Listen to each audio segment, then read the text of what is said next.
E aí, bora fazer uma viagem no tempo para a gente entender uma das evoluções mais importantes de toda a história da humanidade? Pensa só, foi como o momento em que a gente descobriu o nosso primeiro superpoder, a habilidade de produzir o próprio alimento.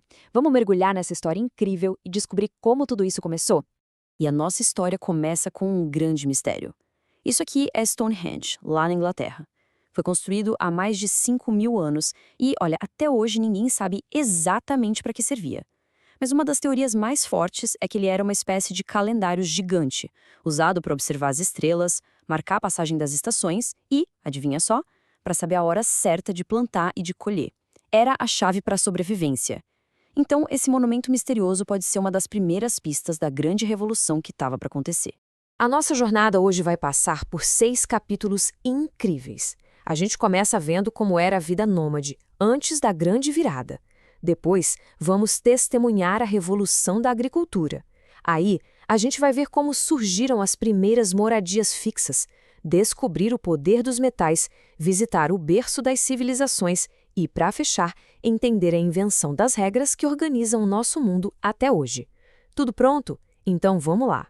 Primeiro, vamos voltar para o mundo sem cidades, sem fazendas, sem casas como as nossas. Vamos entender como era a vida antes de qualquer superpoder. A vida nômade.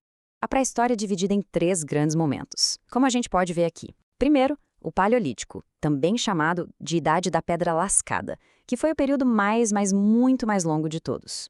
Depois, veio o Neolítico, ou Idade da Pedra Polida, que foi quando tudo começou a mudar bem rápido.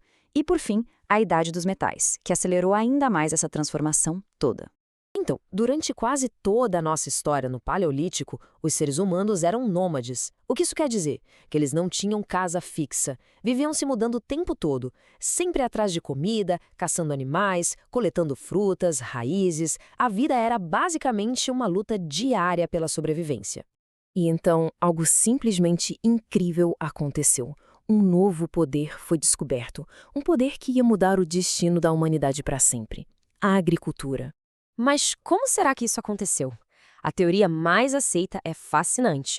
Acredita-se que as mulheres, que eram as principais responsáveis por coletar os vegetais, foram as primeiras a sacar o ciclo de vida das plantas. Elas observaram, experimentaram e, finalmente, aprenderam a plantar sementes para cultivar o próprio alimento.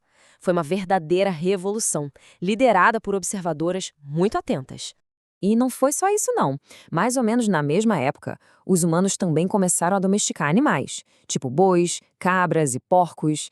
Isso queria dizer que agora eles tinham uma fonte garantida de carne, leite, couro, ovos, sem precisar depender só da sorte na hora de caçar.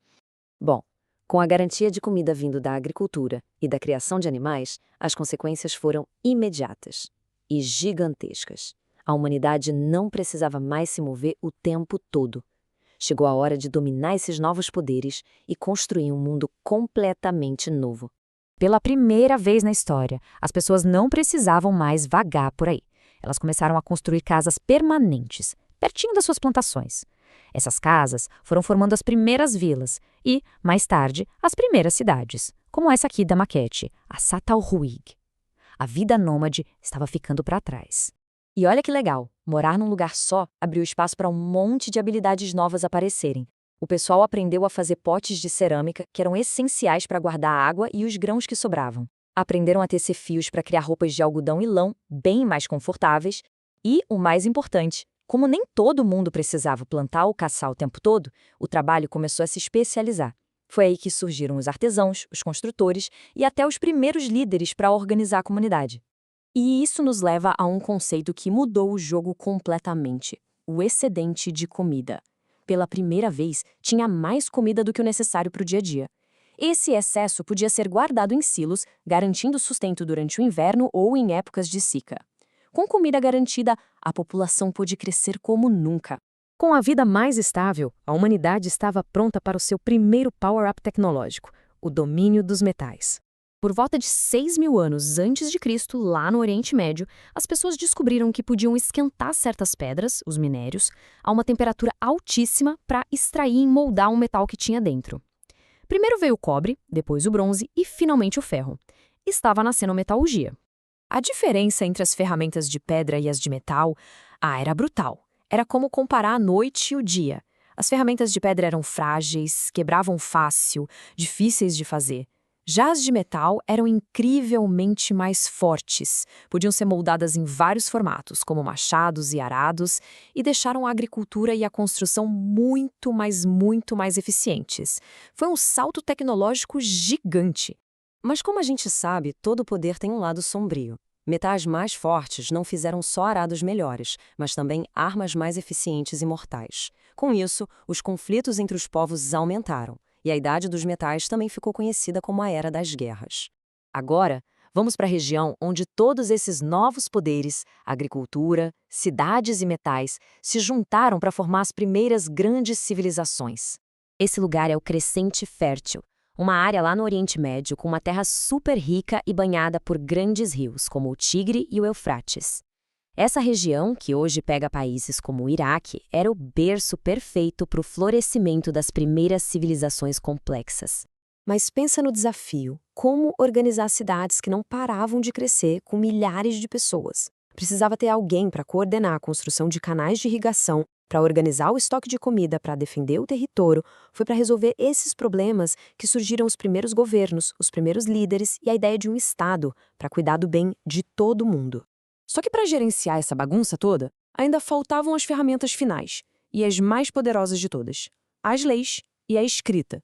Pensa bem, como é que se organiza uma cidade com milhares de pessoas, com comércio, com cobrança de impostos, com obras públicas? As regras não podiam mais ser só faladas e guardadas na memória de alguém. Precisava de algo mais.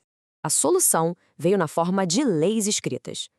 Isso aqui é um trecho do famoso Código de Hammurabi, lá da Babilônia. Ele tinha regras e punições bem claras para todo mundo.